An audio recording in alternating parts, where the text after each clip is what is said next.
It could almost have been like at least four different cookbooks. I mean, sure, and it also could have been twice as long, right? Yeah, I mean, there's so much. We just feel it's just an introduction to try and give people, give a context. You know, how have things changed?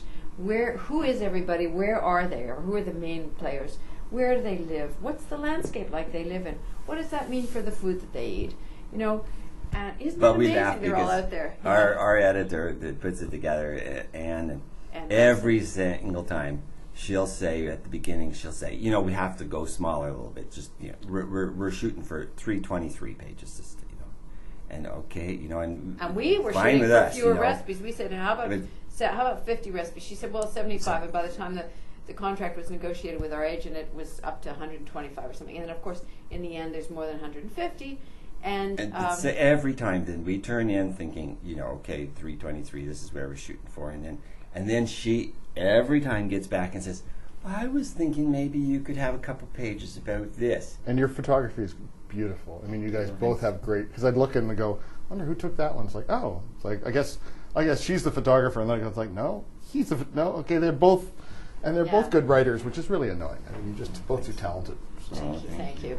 And then the studio photographs are lovely too, and the way they mesh with ours is just so interesting to us. You know. Well, you call it outside or beyond the Great Wall. So explain that first of all, so we understand what we're talking about.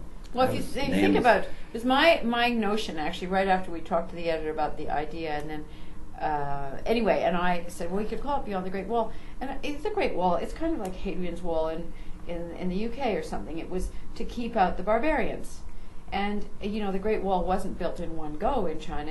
It has a whole long history, but it's a conceptual idea that beyond, you know, inside is, you know, civilization, and certainly it's how traditional Chinese civilization has conceived of itself, the Middle Kingdom, and everyone outside the walls of the Middle Kingdom, conceptual and actual, is, you know, foreign, barbarian, less civilized in every way. I mean, North Americans, the rest of the world. But actually, China is now an empire. And so there's two sort of parts to it. There's kind of central China with its history and civilization, and then there's all the peoples who didn't ask to be part of the Greater Chinese Empire, but have been, you know, by conquest, swept into the People's Republic.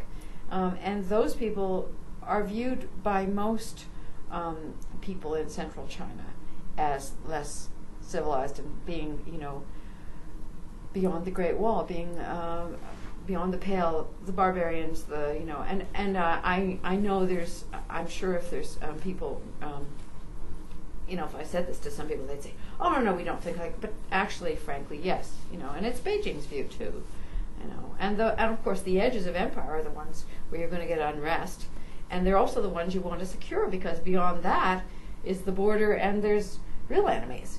So that means that Beijing has always had lots of troops in Tibet, even when they weren't having to quell unrest, and lots of troops out, you know, on the frontiers. It's really interesting to us. Well, I looked at the book and I went, okay, I know Tibet, that's obvious. I know Mongolia, hot pot, also obvious. It's like that was the only thing I could think of in terms of cuisine.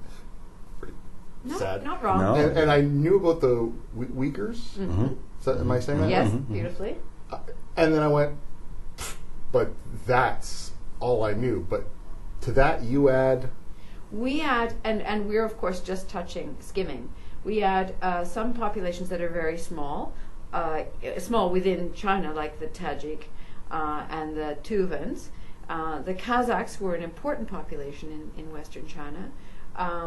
And then the smaller groups, but actually very important in sort of a Southeast Asian context, the Dong, who are related to the whole Thai peoples, the Dai similarly, the Miao, whom in Chinese culture they're called the Miao, but we know them better in the West as the Hmong, who are composed of a number of subgroups, and then there's the Hui, who are people.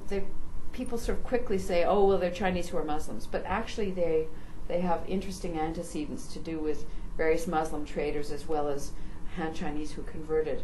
And they're quite a distinct culture, but defined only by their religion. What if you put something in your mouth that is just totally disgusting? I mean, just spit it out. Yeah, I mean, it depends on the situation. Yeah, but you can do this and spit it out. Yeah, just kind of the discreet. But if you're in somebody's home or something. Well, there's also the thing where you think, I'm not sure I can embark on this. You know, the anticipatory revolt of the senses, right? You still have to have some of it.